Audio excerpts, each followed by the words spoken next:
Salam saudara.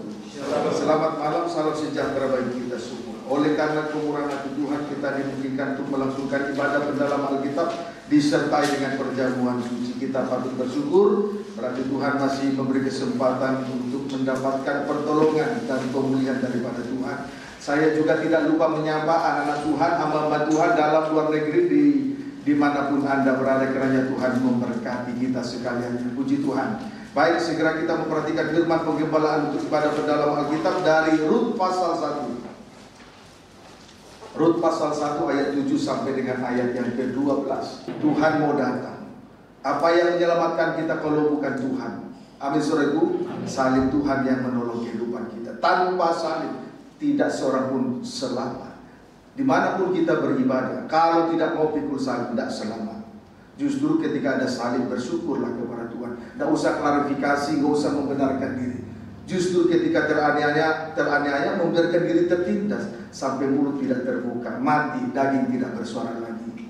Kalau sudah mati daging, maka dikubur dalam-dalam. Kalau belum mati, dosa tidak bisa terkubur. Dimanapun engkau berada, di tempat ibadah saat dimanapun engkau berada, sekali berapapun gereja itu, engkau tidak akan, dagingmu tidak akan mati. Kalau kau tidak pernah mau menderita, tidak mau sangkal diri pikul salib. Paham saudaraku? Puji Tuhan. Baik, Rut 1 ayat 7 sampai 12. Maka berangkatlah ia dari tempat tinggalnya. Iya. Bersama-sama dengan kedua menantunya. Iya, bersama dengan Orpa dan Rut. Terus ketika mereka sedang di jalan untuk pulang ke tanah Yehuda. Ketika mereka sedang di jalan untuk pulang ke rumah Yehuda, ke tanah Yehuda, terus berkatalah Naomi kepada kedua menantunya itu. Terus pergilah. Pulanglah masing-masing ke rumah ibunya. Pulanglah masing-masing ke rumah ibunya. Tuhan kiranya menunjukkan kasihnya kepadamu. Terus seperti yang kamu tunjukkan kepada orang-orang yang telah mati itu dan kepadamu. Terus kiranya atas kasih karunia Tuhan, kamu mendapat tempat perlindungan masing-masing di rumah suaminya. Terus lalu diciumnya mereka. Tapi mereka menangis dengan suara keras. Terus dan berkatalah kepadanya, tidak, kami ikut dengan engkau, pulang kepada bangsamu. Terus tetapi Naomi berkata, pulanglah anak-anakku, mengapakah kamu turut dengan aku? Bukankah tidak akan ada lagi anak laki-laki yang melahirkan untuk dijadikan suamimu nanti? Dijadikan suamimu nanti. Terus pulanglah anak-anakku, pergilah, sebab sudah terlalu tua untuk bersuami. Seandainya pikirku ada harapan bagiku, dan sekalipun malam ini aku bersuami, bahkan sekalipun aku masih melahirkan anak laki-laki. Terima kasih. Puji Tuhan. Ketika mereka sedang di jalan, mereka dalam kurung Naomi, Orpa dan Rut sedang di jalan untuk pulang ke tanah Yehuda. Di sini kita melihat tiga kali Naomi berkata, pulanglah kepada kedua menantunya, Orpa dan Rut. Saya ulangi, ketika mereka sedang di jalan untuk pulang ke tanah Yehuda, tiga kali Naomi berkata, pulanglah kepada kedua menantunya, Orpa dan Rut. Perkataan pulanglah menunjukkan bahwa Naomi adalah gambaran dari seorang gembala yang adil. Menunjukkan bahwa Naomi adalah gambaran dari seorang gembala yang adil. Tidak membeda-bedakan antara yang satu dengan yang lain. Tidak membeda-bedakan antara Orpa dengan Rut. Puji Tuhan. Janganlah iman itu, sebab sesuai dengan apa yang tertulis di dalam suratan Yakobus, janganlah iman itu diamalkan dengan memandang muka. Yakobus pasal 2 ayat 1. Janganlah iman itu diamalkan, dijalankan dengan memandang muka. Yakobus 2 ayat 1. Bukti keadilan Naomi titik 2. Pernyataan atau penjelasan yang sama disampaikan kepada masing-masing menantunya. Perkataan yang sama disampaikan kepada masing-masing menantunya. Puji Tuhan. Sekarang pertanyaannya, mengapa Naomi mengatakan pulanglah? Pertanyaannya, mengapa Naomi 3 kali mengatakan pulanglah? Mengapa Naomi 3 kali mengatakan pulanglah? Pertanyaannya, mengapa Naomi 3 kali mengatakan pulanglah? Untuk yang pertama kali Naomi berkata, pulanglah masing-masing ke rumah ibunya. lalu diciumnyalah mereka, Orpa dan Rut. Untuk pertama kali, Naomi coba ulangi dulu ayat 8. Pertanyaannya tadi, mengapa Naomi 3 kali mengatakan pulanglah kepada Orpa dan Rut? Ayat 8 ulangi dulu baca. Berkatalah Naomi kepada kedua menantunya, Ya. pergilah, pulanglah masing-masing ke rumah ibunya. Ya. Tuhan kiranya menunjukkan kasih-Nya kepadamu, seperti yang kamu tunjukkan kepada orang-orang yang telah mati itu dan kepadaku. Terima kasih. Untuk yang pertama kali Naomi berkata, pulanglah masing-masing ke rumah ibunya. Setelah ia mengatakan itu, lalu diciumnyalah mereka, Orpa dan Rut. Setelah berkata pulanglah masing-masing ke rumah ibunya, lalu diciumnyalah mereka, Orpa, dalam kurung Orpa dan Rut.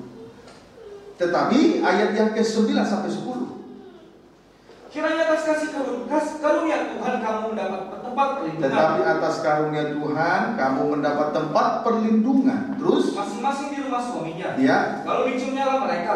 Tetapi mereka menangis dengan suara keras dan berkata kepadanya, tidak, kami ikut dengan engkau, pulang kepada bangsamu. puji Tuhan.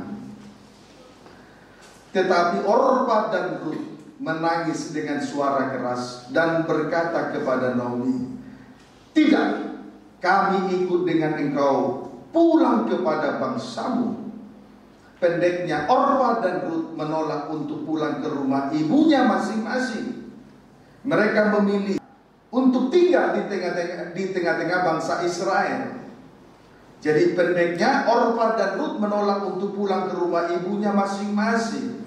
Mereka lebih memilih untuk ikut kepada Naomi, untuk tinggal di tengah-tengah bangsa Israel. Puji Tuhan, sebetulnya ini adalah keputusan yang baik daripada Orpa dan Rut. Jadi ketika mereka disuruh pulang, justru mereka memilih, Orpa dan Rut memilih untuk ikut dengan Naomi, untuk tinggal di tengah-tengah bangsa Israel. Ini keputusan atau pilihan yang baik sebetulnya. Puji Tuhan. Keluaran 19 ayat 5 sampai 6. Keluaran 19 ayat 5 sampai 6. Baca. Demikian firman Tuhan. Iya. Jadi sekarang, jika kamu sungguh-sungguh mendengarkan firman-Ku, iya, berpegang pada perjanjian-Ku, terus, maka kamu akan menjadi harta kesayanganku sendiri, iya, dari antara segala bangsa. Iya. Sebab akulah yang mempunyai seluruh bumi. Terus, kamu akan menjadi bagiku kerajaan imam, iya, dan bangsa yang kudus. iya. Inilah semuanya firman yang harus kau katakan kepada orang Israel. Puji Tuhan. Bangsa Israel dipilih. Bangsa Israel dipilih menjadi harta kesayangan bagi Allah dari antara segala bangsa. Ya, di sini kita perhatikan bangsa Israel dipilih menjadi harta kesayangan Allah dari antara segala bangsa. Berarti menjadi kerajaan imam dan bangsa yang kudus. Bangsa Israel dipilih menjadi harta kesayangan Allah dari antara segala bangsa. Berarti menjadi kerajaan imam dan bangsa yang kudus. Puji Tuhan. 1 Petrus 2 ayat 9.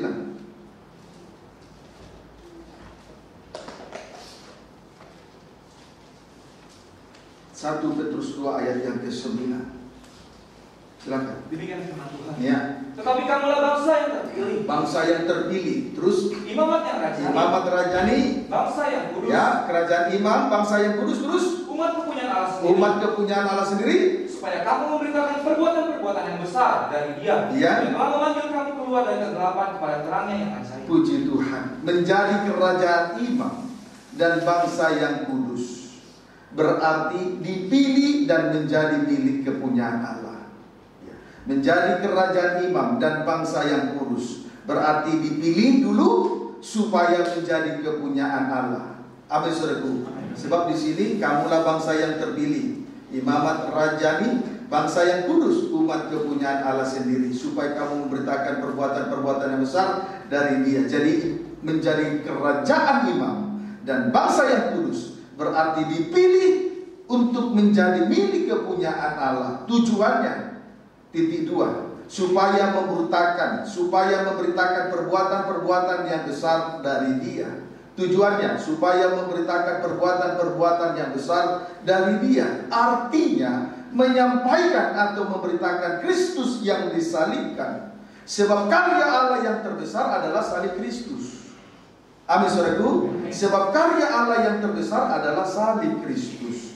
Kisah Rasul 5 ayat 28 sampai 31.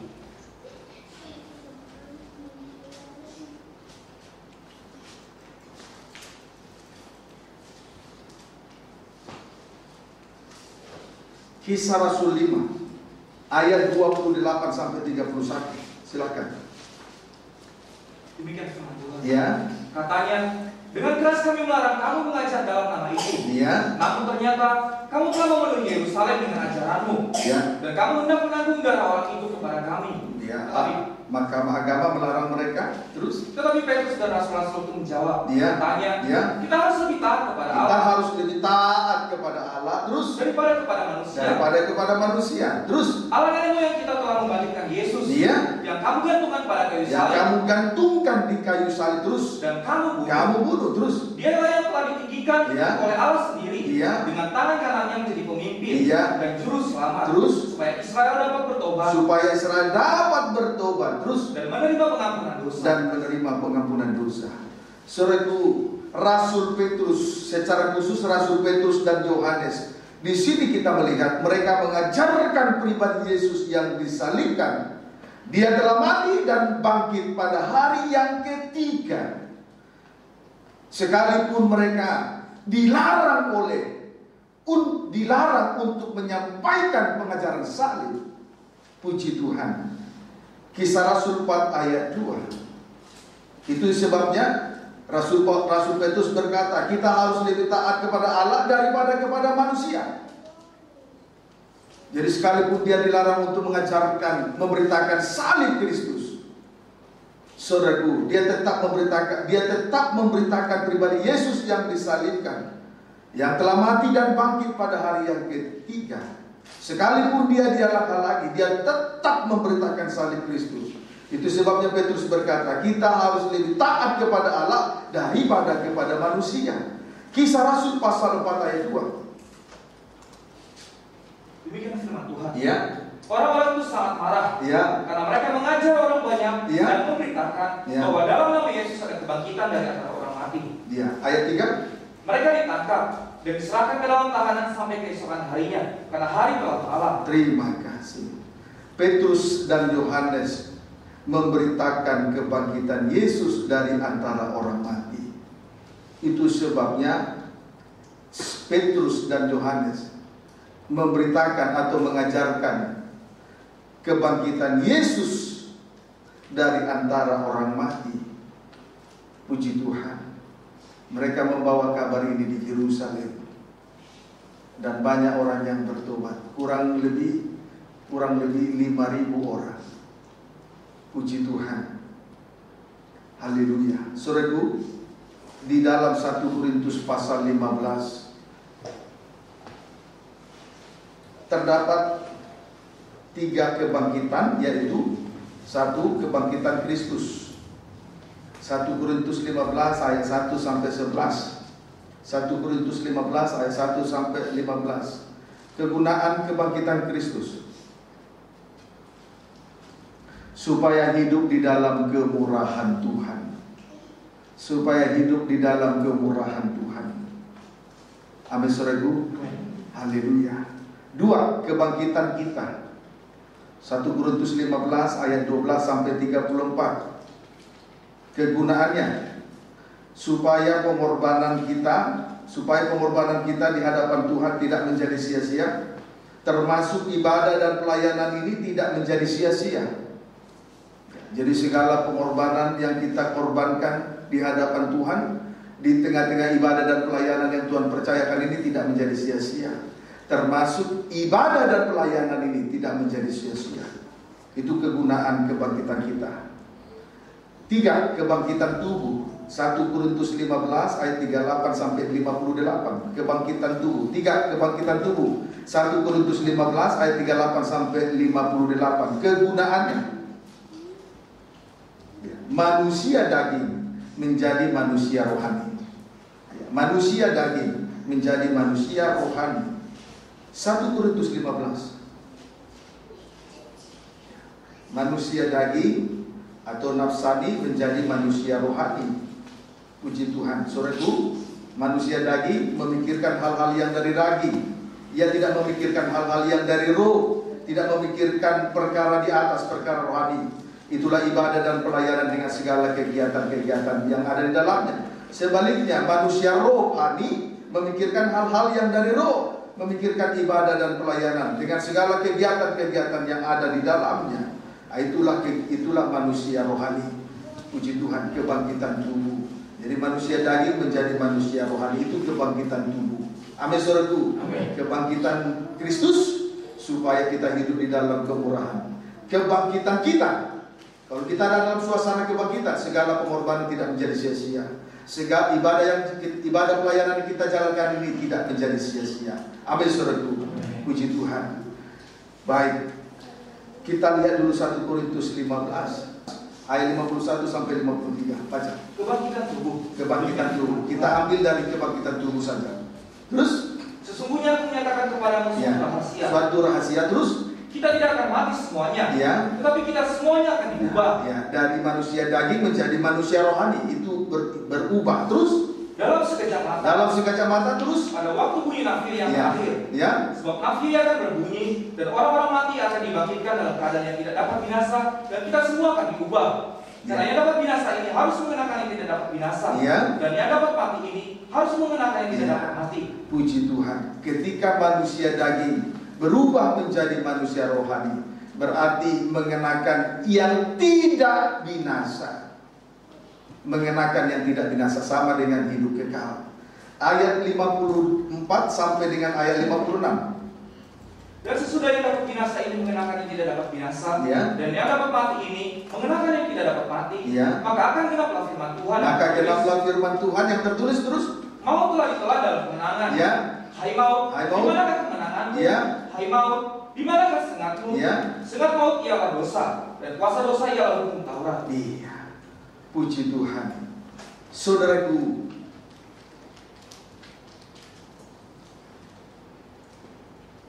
ketika yang dapat mati ini mengenakan yang tidak dapat mati, maka genaplah firman Tuhan yang tertulis, maut telah ditelan dalam kemenangan. Genaplah firman Tuhan. Ketika manusia daging berubah menjadi manusia rohani, genaplah firman Tuhan yang tertulis, maut telah ditelan dalam kemenangan. Maut telah ditelan dalam kemenangan. Puji Tuhan. Sehingga kita dengan berani kita berkata, hai maut, di manakah kemenanganmu? Hai maut, di manakah sengatmu? Sengat maut ialah dosa, dan kuasa dosa ialah hukum Taurat. Sengat maut adalah dosa. Sengatnya maut, bisanya maut itu adalah dosa. Bisanya maut, sengat maut ialah dosa, dan kuasa dosa ialah hukum Taurat. Puji Tuhan, kuasa dari dosa adalah hukum Taurat. Sengatnya maut ialah dosa. Kalau satu kali dosa, belum tentu mati. Tetapi kalau seluruh hidup ini sudah disengat, ya pasti mati. Upah dosa adalah maut. Jadi sengatnya maut, bisanya maut adalah dosa. Amin, saudaraku. Adalah dosa. Kemudian kuasa dari dosa ialah hukum Taurat. Kalau orang sudah jatuh dalam dosa, artinya kalau orang sudah jatuh dalam dosa, ia berada di bawah hukum Taurat. Ia berada di bawah hukum Taurat. Hukum Taurat itu mata ganti mata, gigi ganti gigi. Artinya kejahatan dibalas dengan kejahatan. Kemudian ibadah yang dijalankan juga secara Taurat, ibadah lahiriah, tidak mengandung janji dan kuasa. Pokoknya beribadah saja, tapi tidak mengalami perubahan. Tetapi puji Tuhan, setelah kita mengalami perubahan dari manusia daging menjadi manusia rohani, genaplah firman Tuhan yang tertulis, maut telah ditelan dalam kemenangan. Sehingga kita berani berkata, hai maut, di manakah sengatmu? Di manakah kemenanganmu? Kemudian, hai maut, di manakah sengatmu? Sengat maut perlu untuk diketahui, sengat maut ialah dosa. Sengatnya maut itu dosa. Sebab upah dosa adalah maut. Kemudian kuasa dosa ialah hukum hukum Taurat. Artinya setiap orang berdosa, ia berada di bawah hukum Taurat. Maka ibadahnya juga Taurat, ibadahnya semua lahiriah. Tetapi puji Tuhan, di sini kita melihat setelah Petrus dan Yohanes mengajarkan salib Kristus di Yerusalem, berarti sama dengan mengajarkan kebangkitan Yesus dari antara orang mati. Sama dengan mengajarkan kebangkitan Yesus dari antara orang mati. Sama dengan melepaskan kita dari maut. Kalau salib disampaikan, berarti berkuasa melepaskan kita dari maut. Sebab ketika Yesus disalib, selanjutnya dia mati, hari ketiga dia bangkit. Amin, saudara. Berarti ketika salib diajarkan, kita lepas dari maut. Tapi kalau yang lain-lain diajarkan, tidak akan lepas dari maut. Amin, saudara. Ketika kita lepas dari maut, kita berani berkata, "Hai maut, di manakah kemenanganmu?"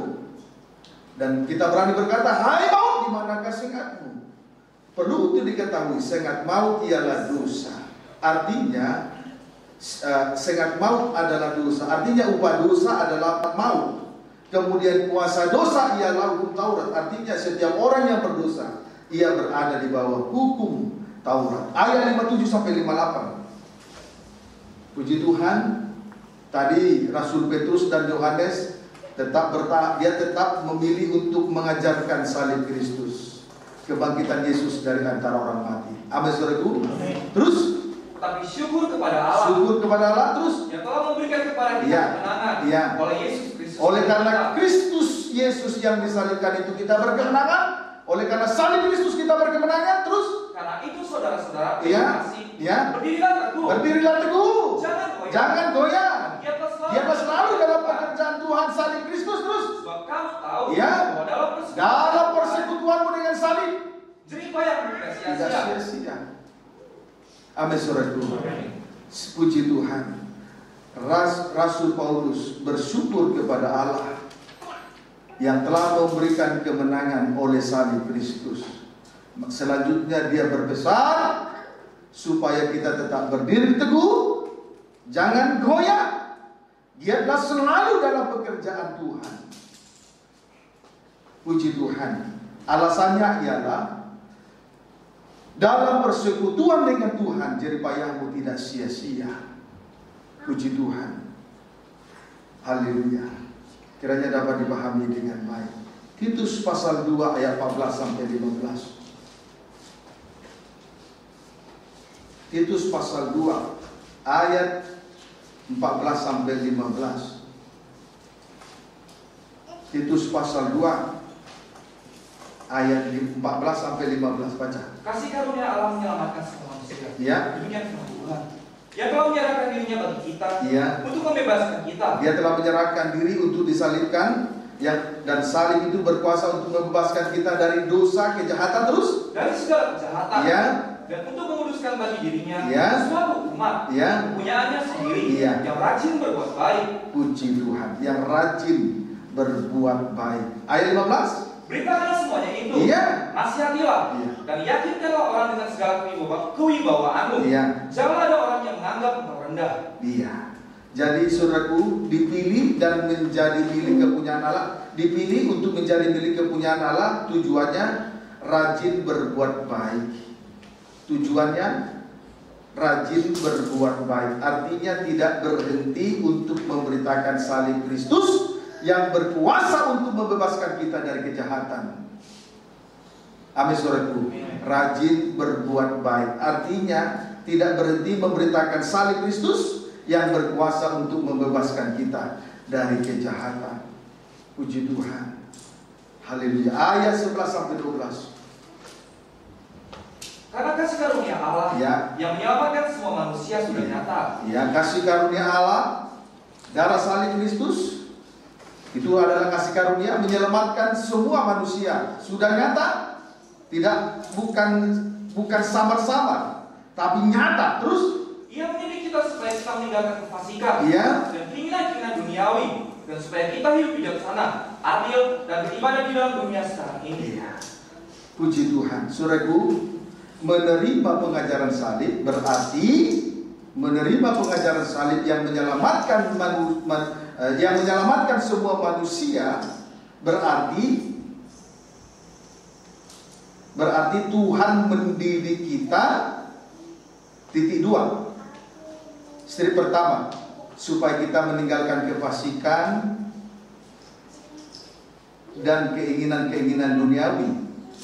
Step yang kedua, supaya kita hidup bijaksana, adil dan beribadah di dalam dunia sekarang ini. Puji Tuhan. Haleluya. Kiranya dapat dipahami dengan baik. Jadi ibadah tanpa salib tidak ada artinya. Dan salib diajarkan supaya kita tetap hidup beribadah selama kita menumpang di dunia ini. Amin, saudaraku.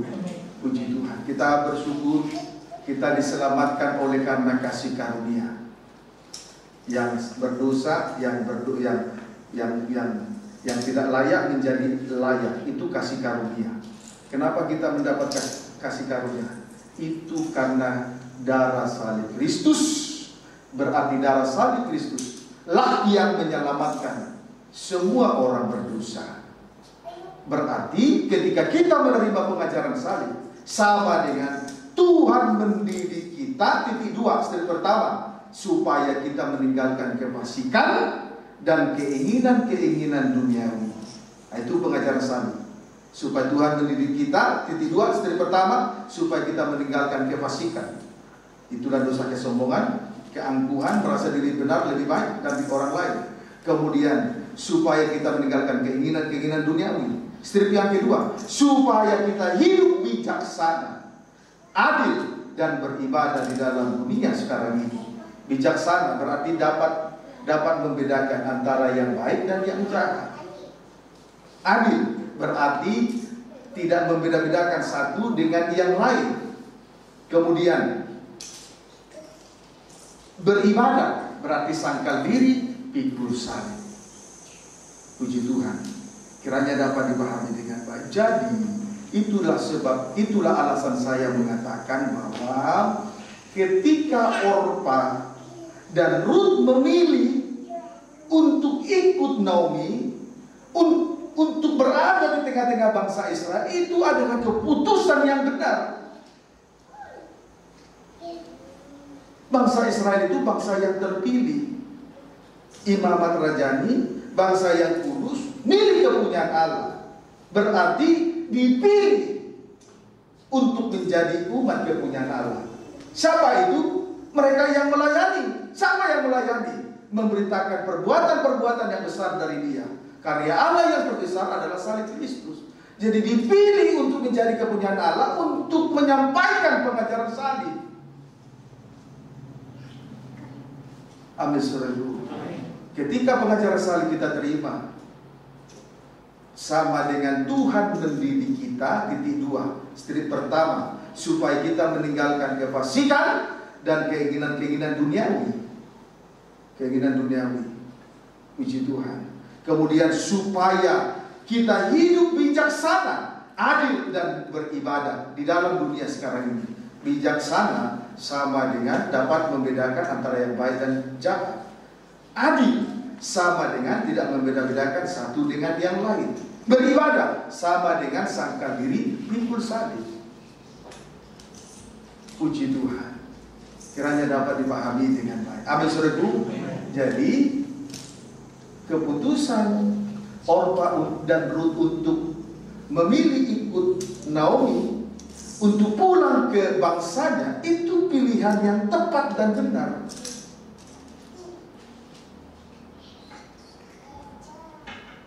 Sebab bangsa Israel adalah bangsa pilih. Apa artinya? Imamat rajani, bangsa yang milik kepunyaan Allah, untuk memberitakan perbuatan-perbuatan yang besar dari Allah. Di luar Tuhan kita tidak bisa berbuat apa-apa. Kita tidak bisa memberitakan pengajaran salib kepada orang lain sampai kapanpun. Ayo, biarlah kita memilih bagian yang benar, berada seperti Orpa dan Ruth. Rindu untuk berada di tengah-tengah bangsa Israel, rindu untuk menyampaikan pengajaran salib, Menyampaikan salib bukan saja dari mulut berdiri di atas mimbar, tapi dari sikap perbuatan, dari tingkah laku, dari kesaksian hidup. Saat ini kita berada di tengah-tengah tata Allah untuk memberitakan perbuatan-perbuatan yang besar dari Dia. Ayo, memilih mana? Memilih di mana? Selama kita menumpang di dunia ini, memilih apa? Memilih yang mana? Ikut Tuhan atau ikut dunia? Ayo, bijaksana. Kita menerima pengajaran mempelai ini supaya bijaksana, supaya adil dan beribadah. Selama kita menumpang di dunia ini, jangan sia-siakan kesempatan yang ada. Kesempatan hanya satu kali, tidak dua kali. Ingat apa yang saya katakan ini. Kalau tidak benar, jangan akui saya sebagai hamba Tuhan yang menyampaikan firman Nabi. Ingat detik ini. Saya terlalu berani mempertaruhkan apa yang saya sampaikan ini. Amin, saudaraku. Puji Tuhan. Ingat perkataan saya ini. Kalau kau berani meninggalkan pengajaran saya, di luar Tuhan engkau tidak bisa apa-apa. Engkau hanya sampah dunia. Sekarang pilih. Harus memiliki sikap yang tegas. Pilih Tuhan atau pilih dunia. Puji Tuhan. Haleluya. Setelah tadi Naomi berkata, pulanglah. Lalu diciumnyalah mereka. Maksud ciuman itu adalah tanda perpisahan. Tapi justru mereka menangis dengan keras dan berkata, kami ikut engkau pulang kepada bangsamu, bangsa Israel. Ini pilihan yang benar. Biar disuruh pulang, tetap memilih untuk ikut Naomi, untuk tinggal di tengah-tengah bangsa Israel. Ini pilihan yang benar. Jangan salah memilih. Jangan salah memilih. Kalau kita salah memilih, satu langkah pilihan yang salah, selanjutnya satu langkah dari sekarang terlihat sedikit, tapi makin jauh dari Tuhan, akan makin jauh langkah itu jauh dari Tuhan. Berbuat salah. Jadi langkah yang menentukan itu langkah pertama. Langkah pertama terlihat tidak terlalu jauh, tapi kalau lanjut terus akan semakin jauh.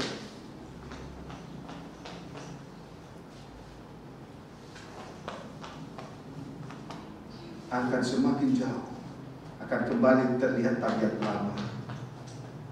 Kejahatan, kenajisan, kesombongan, keangkuhan, kefasikan, merasa diri lebih baik, lebih hebat dari orang lain. Nah, itu sudah semakin jauh. Kiranya dapat dipahami dengan baik. Amin, saudaraku. Puji Tuhan. Wahyu 5 ayat 10.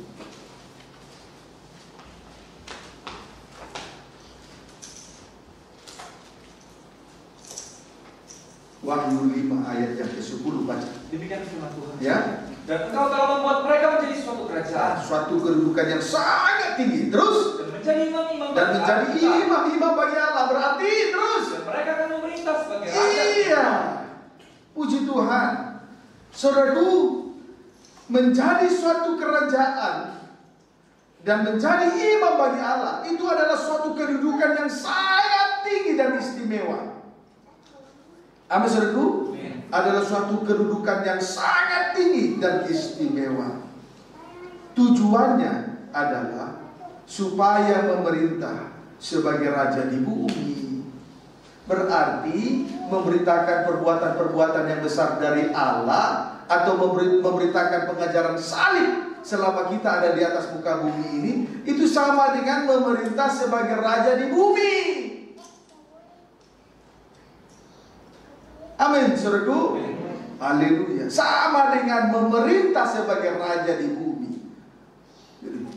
Tuhan membuat kita suatu kedudukan, menjadi suatu kerajaan, menjadi suatu imam-imam bagi Allah. Itu suatu kedudukan yang sangat tinggi dan istimewa. Tujuan dari kedudukan yang tinggi ini adalah supaya memerintah sebagai raja di bumi. Kesimpulannya, memberitakan pengajaran salib Selama kita menumpang di bumi, sama dengan memerintah sebagai raja di bumi. Memerintah sebagai raja artinya melayani dengan penuh kuasa. Melayani dengan penuh kuasa. Puji Tuhan. Seseorang tidak akan berkuasa kalau dia tidak melayani tanpa salib, tidak ada kuasa. Amin, saudaraku. Jadi kuasa itu adalah dari salib. Dasar dari kerajaan surga adalah salib, keadilan dan kebenaran. Itu sumbernya salib. Puji Tuhan. Wahyu 1 ayat 6. Jadi memerintah sebagai raja artinya melayani dengan penuh kuasa. Berarti dosa tidak berkuasa lagi atas kehidupannya. Amin, saudaraku. Dosa tidak berkuasa atas kehidupan. Kalau kita melayani dengan penuh kuasa, maka dosa tidak berkuasa lagi. Amin, saudaraku. Kiranya dapat dipahami dengan baik. Bersyukurlah kalau Tuhan tahu selalu isi hati kita. Tidak sempat kita diarahkan kepada kejahatan, kepada kenajisan. Paham, saudaraku? Tapi kalau engkau tidak tahan, kau pasti mengundurkan diri.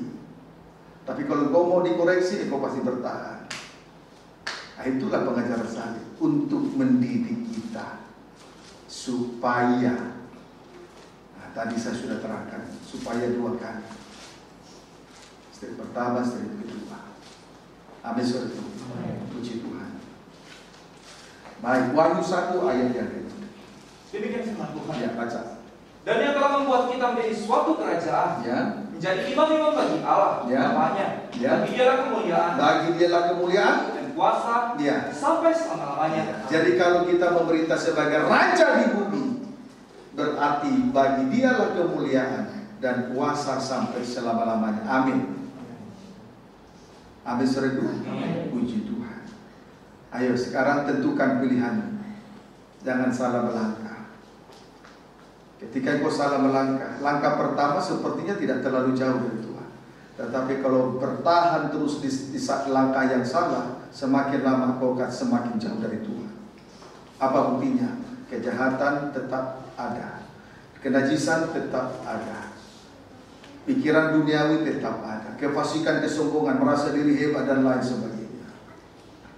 Puji Tuhan, hati-hati. Puji Tuhan. Amin, saudaraku. Kita belajar dari pribadi Orpa dan Rut, memilih untuk tetap ikut Naomi, kembali ke tanah, kembali kepada bangsa Israel. Puji Tuhan. Kiranya dapat dipahami dengan baik. Namun kita akan melihat untuk yang kedua kali Naomi berkata, pulanglah. Rut 1 ayat 11.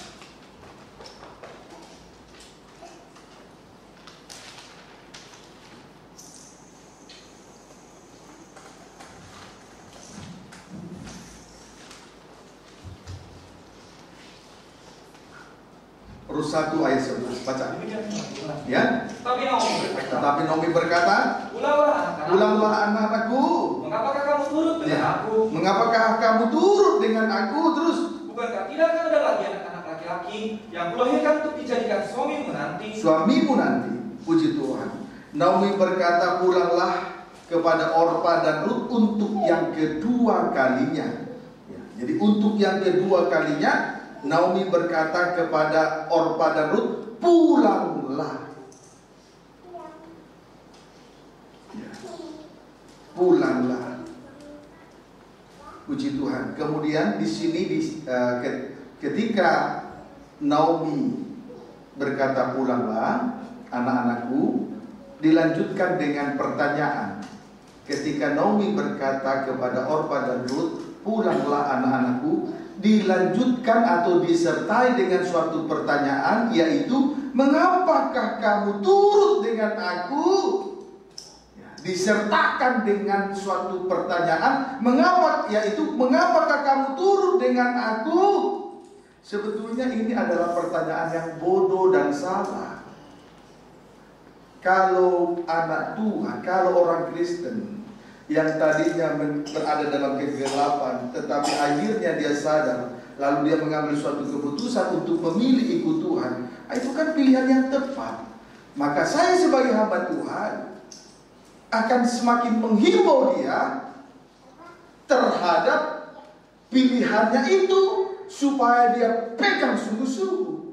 Kalau saya hamba Tuhan, saya akan dukung dia, saya akan dukung pilihannya itu. Bukan berarti saya harus bertanya, kenapa kamu ikut?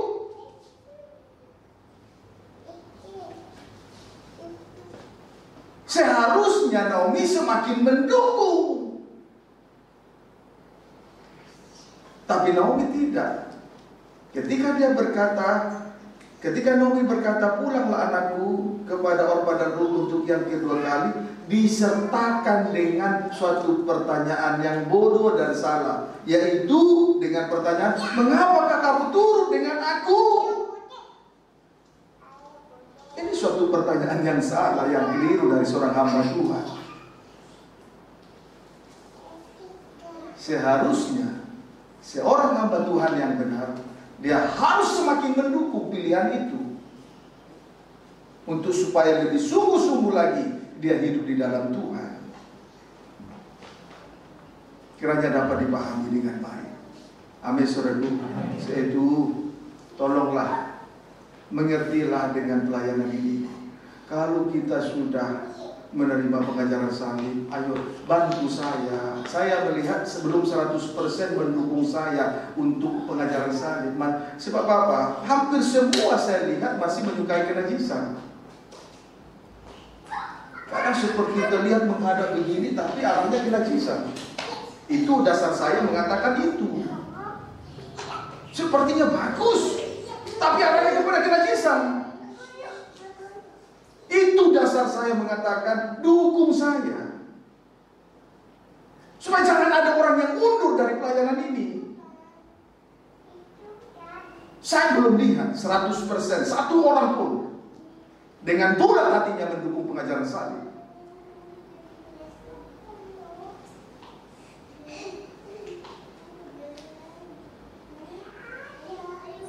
Saya belum melihat. Itu sebabnya kenapa saya tiba-tiba kalau berbicara seperti kontradiksi. Saya tahu apa yang saya perkatakan, saya perbuat. Supaya saudara baik, benar, posisi saudara baik, benar, suci, posisi itu suci.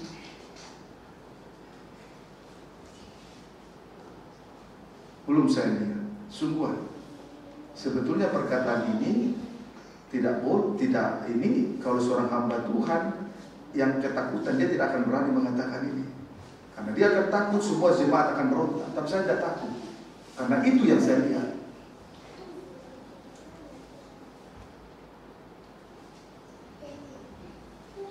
Siapa yang mau mendukung pengajaran salib? Buat posisimu di pilihan yang benar. Pilih untuk tetap di tengah-tengah bangsa Israel.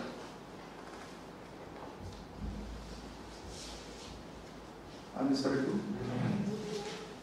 Amin, saudaraku. Amin. Puji Tuhan. Apa tadi? Imamat Rajani jadi suatu kerajaan bangsa yang kudus, tapi diawali, dipilih untuk selanjutnya menjadi milik kepunyaannya. Itu Imamat Rajani dan bangsa yang kudus.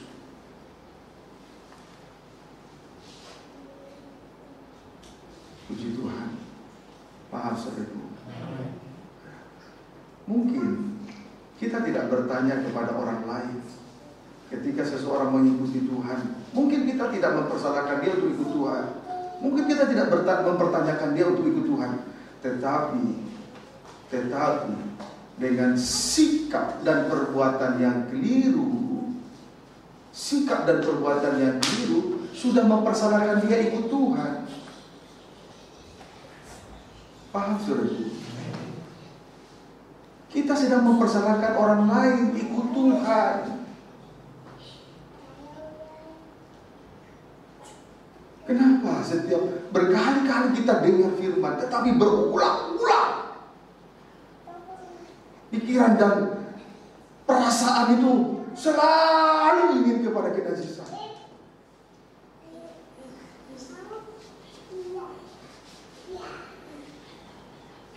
Kita tidak persalahkan. Ketika seseorang ikut Tuhan dengan sungguh-sungguh, memang mulutnya persalahkan dia. Tapi tahukah saudara, dengan sikap yang tidak baik di dalam diri ini, telah mempersalahkan mereka untuk ikut Tuhan. Persis seperti Naomi. Itu yang sering kita tidak sadari. Yang anehnya kita selalu merasa diri lebih baik, lebih benar karena sudah banyak pengorbanan, banyak pekerjaan yang sudah kita kerjakan. Salah. Dasar kita melayani adalah, dasar kita bekerja untuk Tuhan adalah dengar. Bukan karena kita mengerti, bukan karena kita punya pengetahuan, bukan karena kita kuat, gagah, hebat. Salah. Biar ekor rajin, kalau tidak dengar-dengaran tidak bisa. Bukan itu yang Tuhan mau.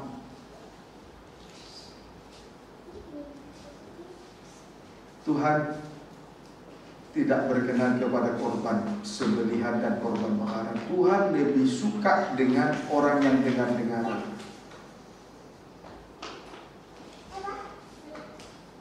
Amin. Puji Tuhan.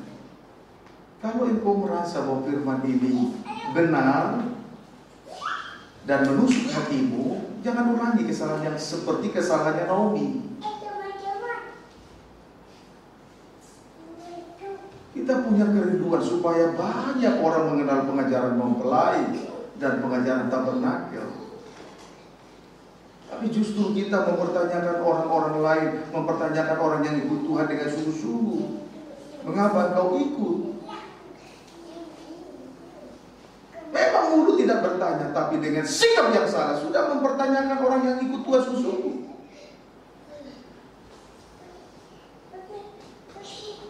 Paham saudaraku? Paham saudaraku? Puji Tuhan. Haleluya. Kenapa ada pertanyaan yang salah dari mulut Naomi? Kenapa ada pertanyaan yang salah dari mulut Naomi? Jawabnya adalah, tidak usah ditulis, baca kembali lagi. Ayat 11. Tapi Naomi berkata, ulanglah anak-anakku. Ulanglah anak-anakku. Terus? Mengapakah kamu turut dengan aku? Mengapakah kamu turut dengan aku? Bukankah tidak akan ada lagi anak laki-laki yang dilahirkan untuk dijadikan suamimu nanti? Iya. Jawabnya adalah karena Naomi menggunakan akal dan pikirannya secara manusiawi. Itu dilihat dari perkataannya.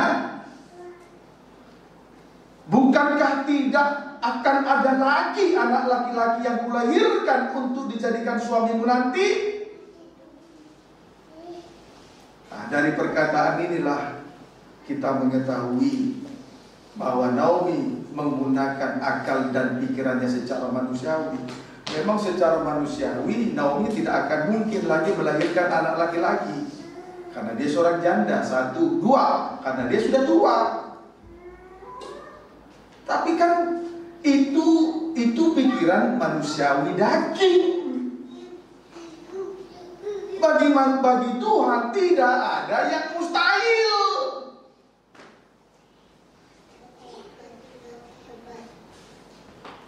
Firman Allah sanggup mengadakan yang tidak ada menjadi ada. Dan Tuhan sendiri mengajarkan kepada murid-murid supaya dengan keyakinan yang teguh berkata kepada gunung, beranjaklah ke dalam laut, maka gunung itu akan beranjak. Yesus adalah firman Allah yang hidup dan yang menjadi manusia. Kalau firman itu mendarah daging, yang tidak ada menjadi ada. Tidak ada yang mustahil bagi Tuhan. Itu sudah saya alami. Jadi apa yang saya sampaikan, itu yang saya alami. Saya bisa berdiri di sini karena firman Allah. Dialah yang menopang segala sesuatu. Dialah menopang pekerjaan Allah. Dia menjadikan segala sesuatu yang tidak ada menjadi ada. Dia yang menciptakan langit dan bumi dan segala isinya. Yang tidak mungkin bagi manusia, segalanya mungkin bagi Allah. Karena firman Allah berkuasa. Dan firman Allah memiliki daya cipta. Maka itu Tuhan tidak boleh menggunakan logika seperti logika Naomi. Merasa bahwa dia sudah tua, Dua, merasa bahwa dia sudah tidak punya suami, itu pemikiran yang keliru. Jadi inilah dasarnya sehingga dia mempersalahkan Orpa dan Ruth dengan pilihannya untuk ikut bersama Naomi ke tanah Israel. Logika ini loh yang membuat kita sering kali salah. Kita sering kali menggunakan akal dan pikiran. Saya sudah katakan, ikut Tuhan harus sangkal diri pikul salib, bahkan sampai mati. Setelah itu jangan suka klarifikasi. Yesus dia yang benar, dia teraniaya tapi membiarkan diri ditindas, tidak buka mulut. Sampai jadi teraniaya itu sampai mati, itu artinya tidak buka mulut.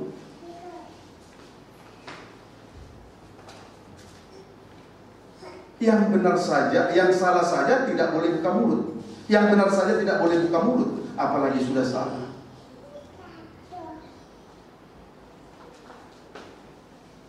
Amin. Logika ini yang membuat kita salah. Setelah saya selidiki,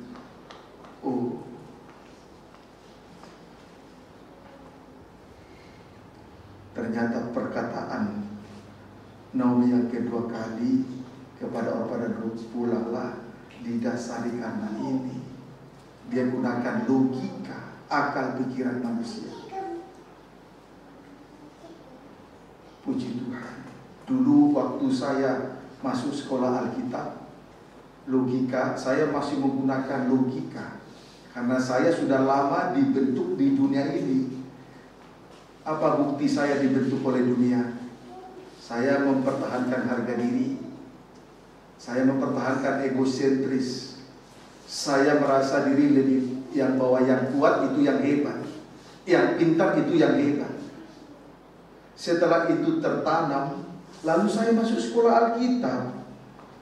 Setelah kebenaran dunia ini membentuk saya masuk sekolah Alkitab. Kemudian pada saat saya masuk sekolah Alkitab, banyak hal-hal yang tidak masuk logika, masuk akal manusiawi saya. Harga diri saya dirampas, kepentingan pribadi saya dirampas, dan saya merasa bahwa orang-orang di dalam Tuhan kok tidak mengerti kebenaran. Karena saya teringat waktu di dunia, di dalam dunia pengertian itu sangat kuat antara penjahat dengan penjahat. Pengertiannya kuat, dia tidak mau saling membeberkan dosa. Tapi di dalam Tuhan kok harga diri saya dirampas. Kok dosa saya dituding-tuding. Saya hampir pulang. Sudah saya siapkan diri untuk pulang. Tapi pada saat ibadah malam hari, saya dengar firman. Saya menangis, Tuhan ampuni saya. Saya menangis, ampuni saya Tuhan. Untung saya kalah kepada firman. Kalau saya menang kepada firman, sampai hari ini kita tidak akan tatap muka. Amin saudaraku, kita tidak akan tatap muka. Andai kata saya pakai logika, kita tidak ada tatap muka. Si Ruth tidak akan ada di sini.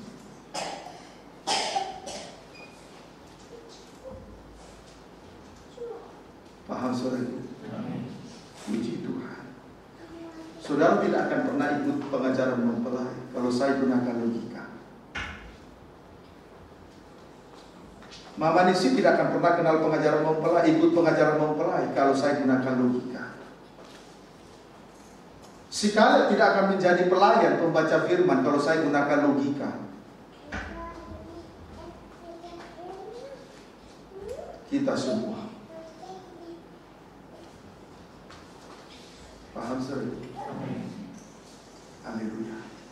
Kiranya dapat dipahami dengan baik. Ikut Tuhan tidak boleh gunakan akal pikiran.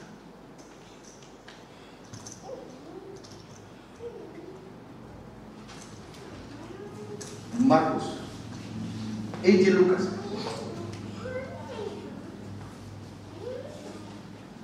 Injil Lukas 1 ayat 37.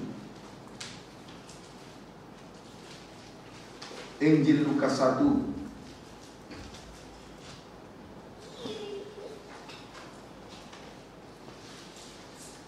ayat 37. Namun baca dulu ayat 34 mulai.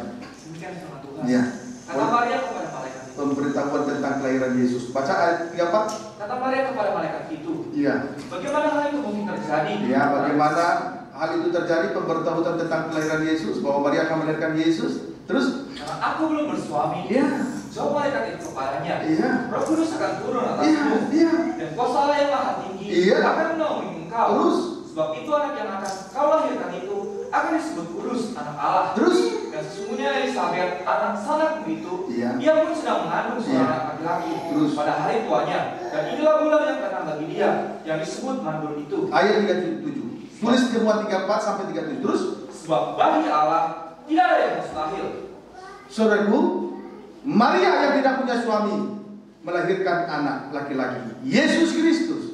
Elisabet, sanak yang tertua, sudah tua, akan melahirkan Yohanes Pembaptis. Sebab apa?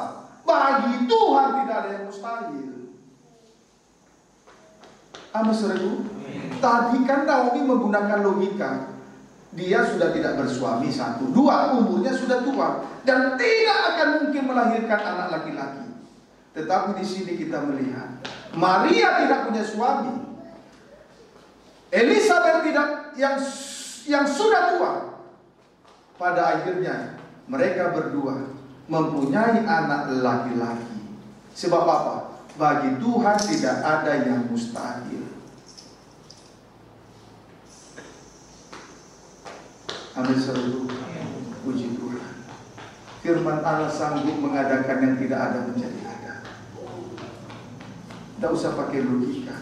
Mungkin hari ini kita seperti terpuruk, tidak mungkin lagi akan bangkit. Mungkin hari ini kita merasa terbelit dengan dosa yang begitu kuat, ingin meninggalkan tapi susah. Tidak ada yang mustahil bagi Tuhan. Amin, saudaraku. Puji Tuhan. Tidak ada yang mustahil. Ada yang mungkin merasa saya ini najis sekali Tuhan, kok dikit-dikit pikiran saya najis. Tidak ada yang mustahil bagi Tuhan.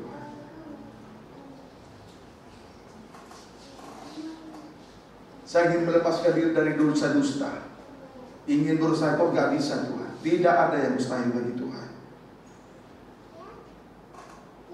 Amin, saudara. Maria tidak punya suami. Elisabet sudah tua, kakak kandungnya Maria. Tapi justru kedua perempuan ini melahirkan anak laki-laki. Karena bagi Tuhan tidak ada yang mustahil. Amin, saudara. Puji Tuhan. Jangan gunakan logika lagi, sehingga mempersalahkan orang yang ikut Tuhan sangkal diri pikul salib, mempersalahkan ibadah dan pelayanan. Kiranya dapat dipahami dengan baik. Terimalah firman ini dengan lemah lembut sebelum engkau melangkah jauh. Puji Tuhan. Rut 4 ayat 14 sampai 17.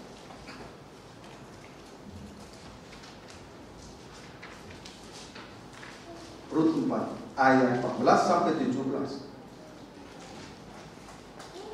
Rut menjadi istri Boas. Boleh baca 13. Demikian firman Tuhan. Iya. Lalu Boas mengambil Rut, dan perempuan itu menjadi istrinya. Iya. Dihampirinya dia. Itu menantu Naomi toh. Terus? Maka atas karunia Tuhan, itu mengandung, melahirkan seorang anak laki-laki. Anak laki-laki. Terus? Sebab itu perempuan berkata kepada Naomi, terpujilah Tuhan. Justru pada saat Rut melahirkan laki-laki, justru perempuan-perempuan berkata Naomi, bukan kepada Rut. Terus? Yang telah rela menolong engkau hari ini. Seorang penebus. Terus? Termasuklah kiranya nama anak itu di Israel. Terus? Dan dialah yang akan menyegarkan jiwamu. Memelihara engkau. Amin. Terus? Pada waktu rambutmu telah putih. Terus? Sebab menantumu yang mengasihi engkau telah melahirkannya. Anak laki-laki. Terus? Perempuan yang lebih berharga bagimu dari 7 anak laki-laki. Perempuan yang lebih berharga, 1 Rut lebih berharga dari 7 laki-laki. Terus? Naomi mengambil anak itu, serta meletakkannya pada pangkuannya. Dan dialah yang mengasuhnya. Dia mengasuhnya. Terus? Dan tetangga-tetangga perempuan memberi nama kepada anak itu, katanya,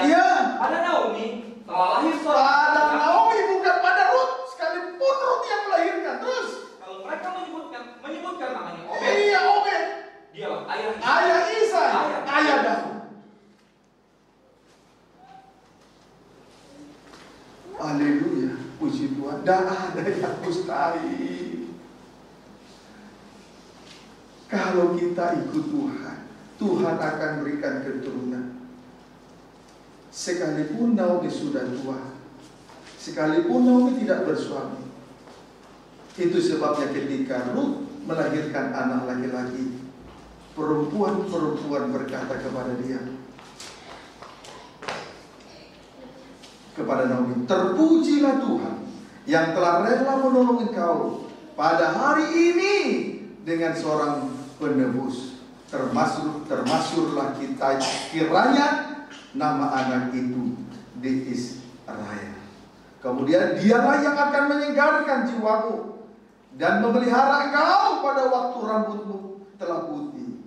Sebab menantumu yang mengasihi engkau telah melahirkannya, perempuan yang lebih berharga bagimu dari 7 anak laki-laki. Dan Naomi mengambil anak itu serta meletakkannya pada pangkuannya, dan dialah yang mengasuhnya. Kemudian untuk yang kedua kalinya, tetangga-tetangga perempuan memberi nama kepada anak itu. Katanya, pada Naomi telah lahir seorang anak laki-laki. Lalu mereka menyebutkan namanya Obed. Dialah ayah Isai, ayah Daud. Tidak ada yang mustahil. Cari dahulu kerajaan surga, semuanya ditambahkan. Kalau kau cari kerjaan, nanti jauh dari kebenaran. Sebab uang tidak pernah membuat kita dekat dengan Tuhan. Pekerjaan tidak pernah membuat kita dekat Tuhan. Tapi kerajaan surga yang kita cari, di dalamnya ada kebenaran, semuanya akan ditambahkan. Umur panjang ditambahkan, kesehatan ditambahkan, kesembuhan atas sakitmu ditambahkan, dan lain pemeliharaan Tuhan akan ditambahkan. Segala sesuatu ditambahkan, dicukupkan. Sabar menunggu waktunya Tuhan. Seperti Naomi, pasal 1 dia keliru, tapi dia menunggu pasal 2, pasal 3. Dia menunggu sampai pada pasal keempat. Tunggu waktu Tuhan. Jangan pakai logika dengan menggunakan waktumu. Waktumu bukan waktunya Tuhan, tapi waktu Tuhan harus menjadi waktu manusia. Itu yang benar. Tuhan bukan berarti Tuhan tidak mau kasih dengan limpah segala sesuatu, termasuk pekerjaan, termasuk jodoh kepada yang muda-muda. Tapi Tuhan jauh lebih tahu pribadi lepas pribadi. Kadang ketika diberkati, justru berkat itu membuat dirinya hancur. Tetapi kalau orang itu sudah siap, Tuhan akan curahkan dengan limpah segala sesuatu.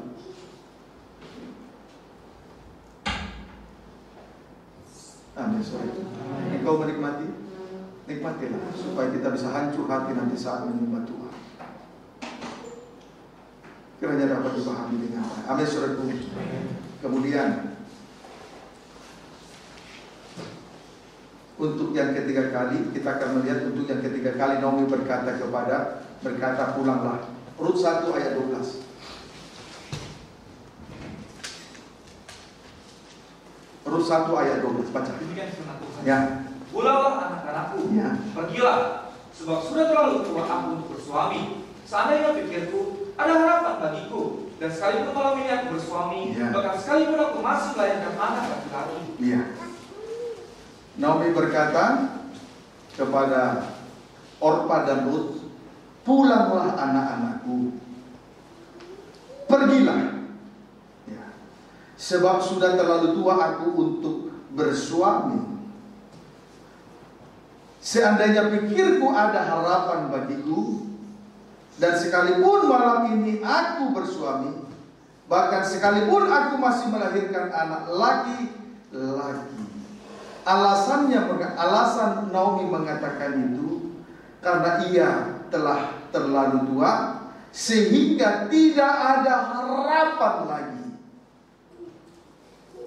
Jadi perkataan Naomi yang ketiga kepada Orpa dan Rut, pulanglah anak-anakku, pergilah, sebab sudah terlalu tua aku untuk bersuami. Seandainya pikirku ada harapan bagiku, dan sekalipun malam ini aku bersuami, bahkan sekalipun aku masih melahirkan anak laki-laki. Jadi alasannya untuk mengatakan itu karena ia sudah terlalu tua. Pendeknya, tidak ada lagi harapan. Pendeknya, tidak ada lagi harapan. Roma 6 ayat 16.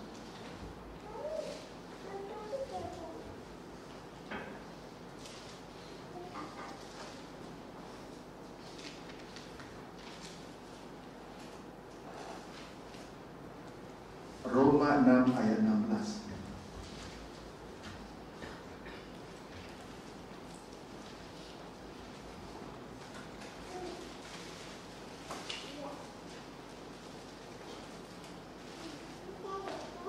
Roma 6 ayat 16 baca. Demikian firman Tuhan. Roma 4 maksud saya ya. Roma 4 ayat 16 sampai dengan 17. Abraham dibenarkan karena Ya. Sebab jika mereka yang mengharapkannya dari hukum Taurat Ya. menerima bagian yang dijanjikan Allah, Ya. maka sia-sialah iman Ya. dan batallah janji itu. Kalau janji itu dari hukum Taurat, sia-sia iman. Kita dibenarkan karena darah salib. Itulah kebenaran iman. Itulah kasih karunia. Kalau janji itu datang dari hukum Taurat, ya tidak ada artinya darah salib. Terus? Karena hukum Taurat membangkitkan murka. Iya. Tetapi di mana tidak ada hukum Taurat, Iya. di situ tidak ada juga pelanggaran. Tidak ada pelanggaran. Terus? Karena itulah kebenaran berdasarkan iman. Itulah supaya kebenaran. merupakan kasih karunia. Supaya merupakan kasih karunia. Terus? Sehingga janji itu berlaku bagi semua keturunan Abraham. Iya, bukan hanya Israel. Terus? Bukan hanya bagi mereka yang hidup dari hukum Taurat. Iya, terus? Tapi juga bagi mereka yang hidup dari iman Abraham. Iya, terus? Sebab Abraham adalah bapa kita semua. Iya, itu jelas. Seperti ada tertulis. Ada tertulis. Engkau telah kutetapkan menjadi bapa banyak bangsa. Iya. Di hadapan Allah yang kepadanya ia percaya. Iya. Yaitu Allah yang menghidupkan orang mati. Iya. Dan yang menjadikan dengan firman-Nya apa yang tidak akan menjadi ada. Puji Tuhan. Firman Allah berkuasa untuk mengadakan yang tidak ada menjadi ada. Puji Tuhan. Darah salib Kristus sanggup dan berkuasa untuk mengadakan yang tidak ada menjadi ada. Jadi kebenaran iman yang kita peroleh itu berasal dari darah salib. Itulah kasih karunia. Dengan iman inilah kita yakin bahwa firman Allah, kebenaran iman yang berasal dari darah salib, kita yakin bahwa firman Allah sanggup berkuasa mengadakan yang tidak ada menjadi ada. Yang mati dihidupkan kembali. Puji Tuhan. Naomi tadi berkata untuk yang kedua kali pulanglah. Kenapa? Karena bagi dia tidak ada lagi harapan. Karena dia sudah terlalu tua. Di sini kita juga melihat boleh ayat 18. Boleh baca ayat 18. Terus? Sebab sekalipun tidak ada dasar untuk berharap. Ya, tidak ada lagi dasar untuk berharap. Naomi tadi berkata tidak ada harap. Terus? Dia sudah tua. Terus? Namun Abraham berharap juga. Iya. Dan percaya. Terus? Bahwa ia akan menjadi bapa banyak bangsa. Iya. Menurut yang kami firmankan. Iya. Dikala banyaknya nanti keturunanmu. Terus? Imannya tidak menjadi lemah. Imannya tidak menjadi lemah. Terus? Walaupun ia mengetahui bahwa tubuhnya sudah sangat lemah. Iya. Karena usianya telah kira-kira 100 tahun. Terus? Dan bahwa rahim Sarah telah tertutup. Iya. Saudaraku perhatikan. Sekalipun tidak ada dasar untuk berharap, namun Abraham berharap juga dan percaya bahwa ia akan menjadi bapa banyak bangsa menurut apa yang telah dijanjikan oleh Allah. Puji Tuhan.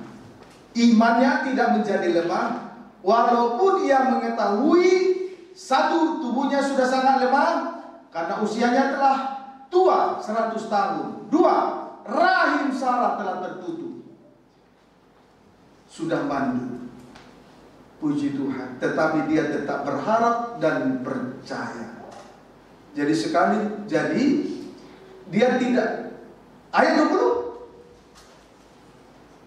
Tetapi terhadap janji Allah, ya, ia tidak bimbang. Terhadap janji Allah ia tidak bimbang. Terus? Karena ketidakpercayaan, ya, malah ia diperkuat dalam imannya dan ia memuliakan Allah. Puji Tuhan. terhadap janji Allah, Abraham tidak menjadi bimbang karena ketidakpercayaan.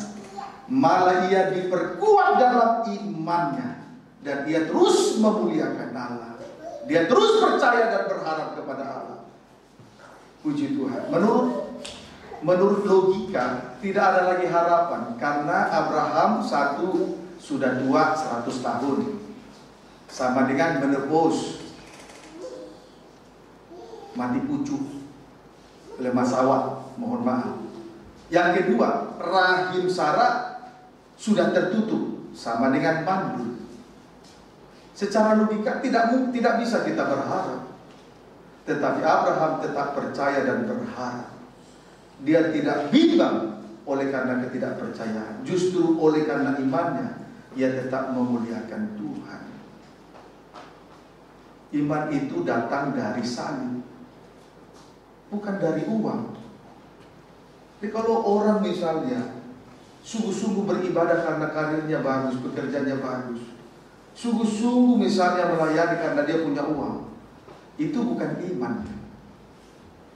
Tetapi sekalipun tanpa ada dasar yang lahiriah untuk menopang, mendukung di tengah ibadah pelayanan, namun tetap berpercaya dan berharap, itulah kebenaran karena iman. Datangnya dari salib, bukan datang dari uang. Kalau biasanya orang berpercaya diri karena ada perkara, karena didukung oleh perkara lahiriah, ini tipe-tipe orang yang sombong. Tapi sebaliknya, sekali waktu hal yang lahiriah itu tidak sanggup lagi mendukung dia, menjadi minder. Jadi ciri orang minder adalah orang yang minder, kalau sekali waktu kalau dia punya pasti sombong. Sama orang sombong karena didukung oleh hal yang lahiriah, sekali waktu kalau dia tidak punya pasti minder. Puji Tuhan, kiranya dapat dipahami dengan baik. Ya, amin saudara. Haleluya. Abraham tidak menjadi bimbang karena ketidakpercayaan, justru diperkuat oleh imannya. Sekalipun dia sudah tua, berbanding terbalik dengan Naomi. Dia berkata dia sudah tua, pendeknya tidak ada harapan lagi karena dia sudah tua. Tidak demikian dengan Abraham. Sekalipun dia sudah tua, sekalipun istrinya Sarah sudah mandul, dia terlalu yakin dengan janji Allah. Malam ini Tuhan telah menjanjikan banyak perkara kepada kita. Janji Tuhan lewat ibadah ini adalah baik masa sekarang, baik untuk masa yang akan datang. Masa sekarang dipelihara, diberkati, dipelihara, diberi kesehatan dan lain sebagainya, dicukupkan soal makan, minum, pakaian. Masa yang akan datang bahagia bersama dengan dia di dalam kerajaan yang kekal. Itu janji Tuhan, tidak perlu ragu dengan janji itu. Kalau misalnya janji itu datangnya dari hukum Taurat, kalau misalnya janji itu datang dari perkara-perkara lahiriah, tidak ada artinya darah salib. Paham saudaraku? Tidak ada artinya iman darah salib. Tetapi Abraham diperkuat oleh iman, sehingga dia tidak bimbang oleh karena ketidakpercayaan. Dia tidak gunakan logika. Kita pantas dan layak untuk berharap dan percaya kepada Tuhan. Amin saudaraku. Puji Tuhan. Kiranya dapat dipahami dengan baik. Ayat 22.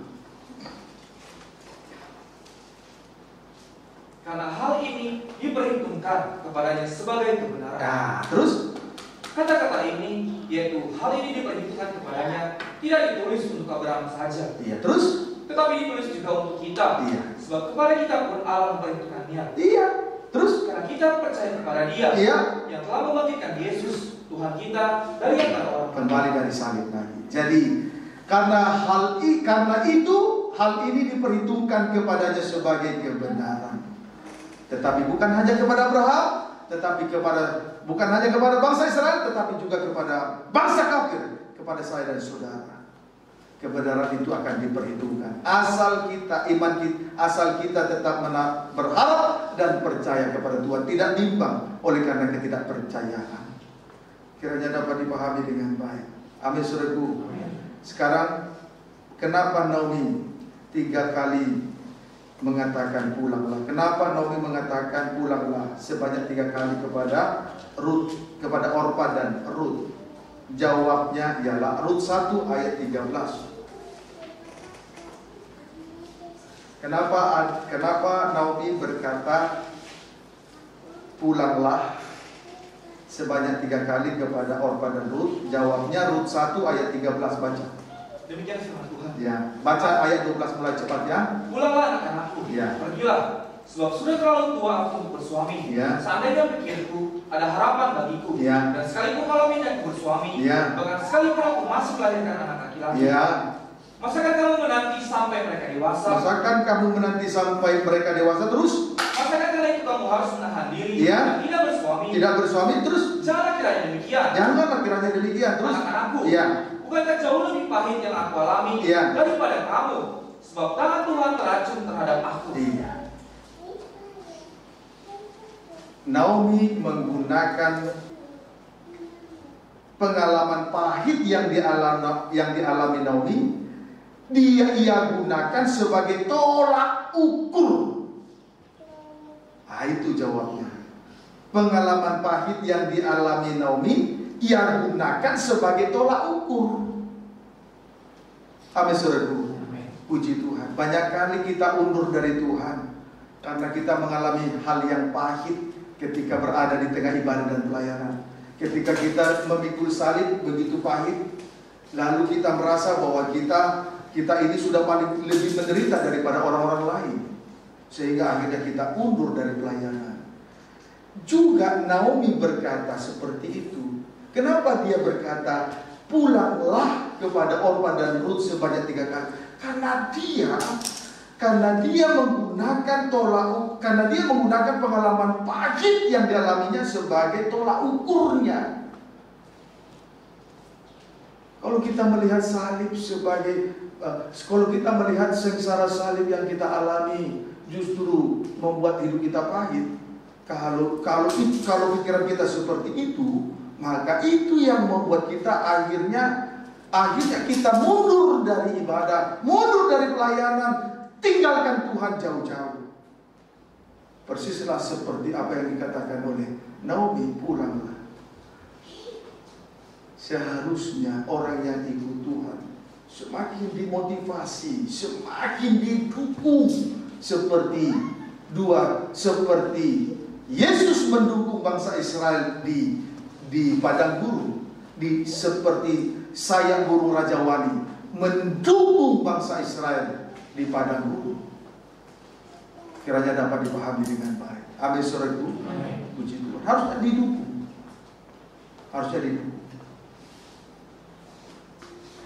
Tetapi Naomi tidak. Kenapa dia tidak mendukung? Karena karena pengalaman pahit yang dia gunakan sebagai tolak ukurnya. Paham, saudaraku? Kan banyak sengsara yang kita alami di tengah ibadah pelayanan ini. Tahu? Amin, saudaraku. Banyak. Saya mengalami banyak sengsara. Yang melayani sidang jemaat banyak mengalami sengsara. Sampai kita merasa bahwa itu adalah suatu kepahitan. Tetapi jangan bodoh. Sengsara salib tidak membuat kita menderita.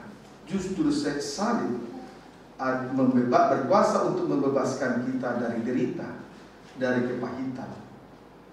Tergantung sudut pandang kita, tergantung sudut pandang.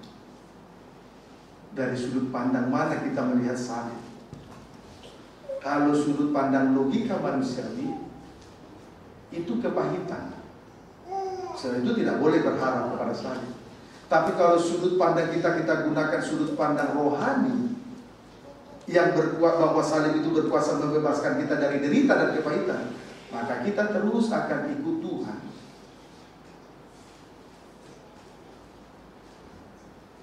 Dari sudut mana kita memandang salib?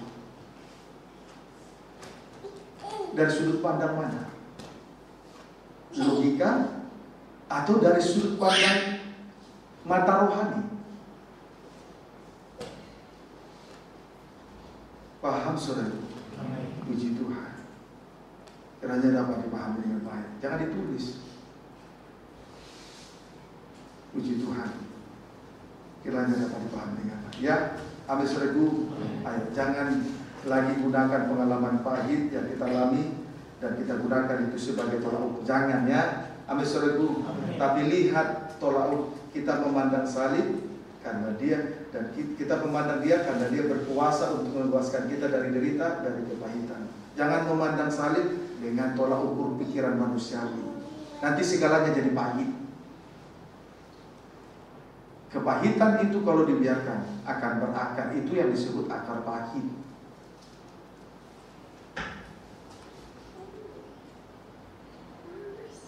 Dari sudut mana kita memandang salib?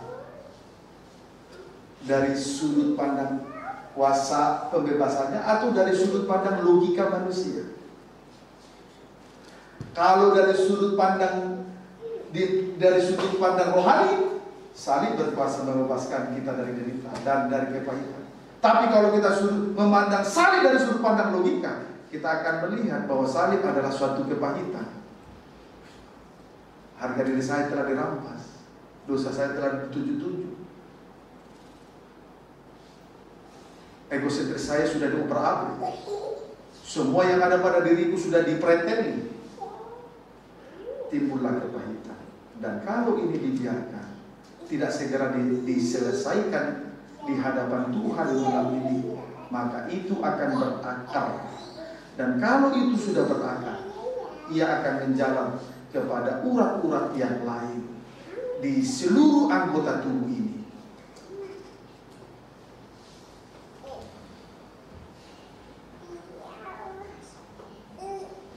Amin saudara. Kalau penyakit atau dosa akarnya tidak dicabut, itu akan terus merambat.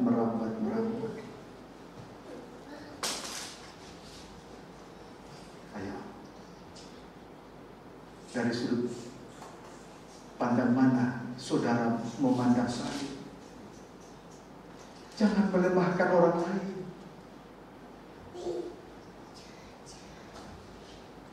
Orpa dan Ruth sudah mengambil bagian yang terbaik, memilih bagian yang terbaik. Justru dia menolak. Karena tolak ukurannya adalah kepahitannya.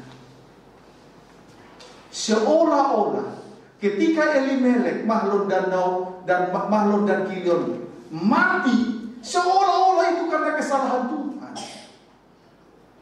Dia bersalahkan Tuhan. Padahal itu karena kesalahannya. Banyak orang Kristen tidak tahu diri. Ketika menderita dia salahkan Tuhan. Padahal dia yang tinggalkan Tuhan. Dia tidak mau pikul salib.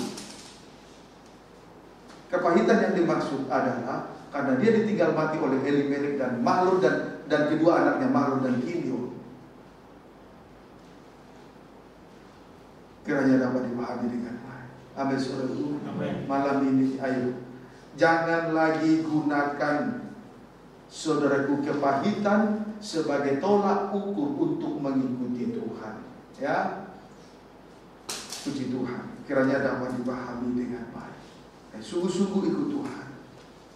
Serahkan dirimu ikut Tuhan. Kalau kau sudah mengambil keputusan yang tepat memilih Tuhan, ayo terus ikut Tuhan. Engkau sudah berada di trek jalur yang tepat dan benar. Di mana Yesus berkata, di mana aku berada, di situ pun pelayanku berada. Saat ini Yesus ada di surga. Dia sedang membangun suatu rumah. Dia sedang menyediakan tempat bagi kita. Dia sedang bekerja. Dia tidak tertidur, dia tidak terlelap. Kemana Tuhan berada, di situ pun Tuhan Yesus berkata, di mana pelayanku berada, di situ pun aku berada.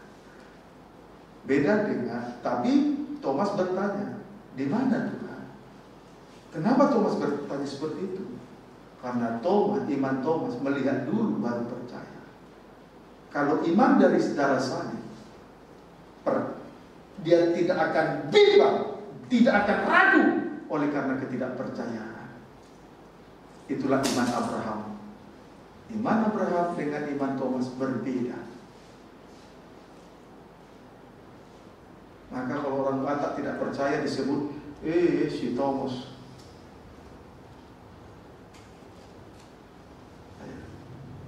Puji Tuhan. Dapat dipahami saudara? Ini ayat. Jangan lagi gunakan logika sebagai tolak ukur, ikut Tuhan ya. Nanti yang ada kepahitan. Tapi biarlah kita memandang salib, karena kita mengetahui kuasa salib. Jangan lagi memandang salib dari sudut pandang logika manusia, karena pahit akan yang terjadi kepahitan. Karena memang harga diri dirampas. Harga diri tahta yang sudah terbentuk di dalam diri ini dirampas, supaya nanti Yesus menjadi raja dan bertahta. Itu yang Tuhan mau. Ayo, gunakan akal pikiran yang sehat, berlaku bijak mengambil keputusan. Harta, uang, kekayaan bisa dicari. Cari dahulu kerajaan surga, semuanya ditambahkan. Tuhan Yesus berkati kita semua.